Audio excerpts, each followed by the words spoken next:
એકાદશીના દિવસે ભૂલથી અન્ન ખવાઈ જાય તો શું કરવું? શું એકાદશીનું વ્રત નિષ્ફળ થઈ ગયું?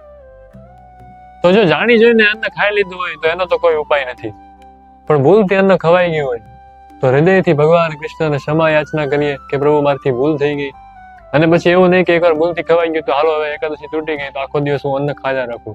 એવું નહીં. એકવાર ભૂલથી અન્ન ખવાઈ ગયું, ભગવાનને ક્ષમા યાચના કરી, પછી આખો દિવસ તો અન્ન ને જ ખાવાનું એકાદશીના દિવસે. અને બીજું વધારે ને વધારે હરે કૃષ્ણ મહામંત્રનો જપ કરવાનો પ્રાયશ્ચિત સ્વરૂપે એ પશ્ચાતાપના ભાવથી.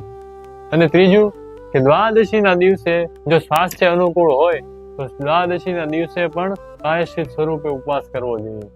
અને બીજી વાર જયારે એકાદશી કરીએ ત્યારે વધારે સાવધાનીથી અને વધારે શ્રદ્ધાપૂર્વક એકાદશી કરવી જોઈએ. આપણા ભગવાન ભાવગ્રાહી જનાર્દન છે, તે આપણી એક્ટિવિટી નહીં જોવે પણ આપણા હૃદયનો ભાવ જોશે. તો હોઈ શકે એકાદશીના દિવસે ભૂલથી અન્ન ખાઈ લીધું તો આપણને એકાદશી વ્રતનું ફળ ન મળે, પણ આ પશ્ચાતાપ કરવાથી ભગવાન કૃષ્ણ પ્રસન્ન જરૂર થશે. અને આપણે તો કોઈ ફળ માટે એકાદશી પાલન નથી કરતા, આપણે તો ભગવાન કૃષ્ણની પ્રસન્નતા માટે એકાદશી વ્રતનું પાલન કરીએ. હરે કૃષ્ણ.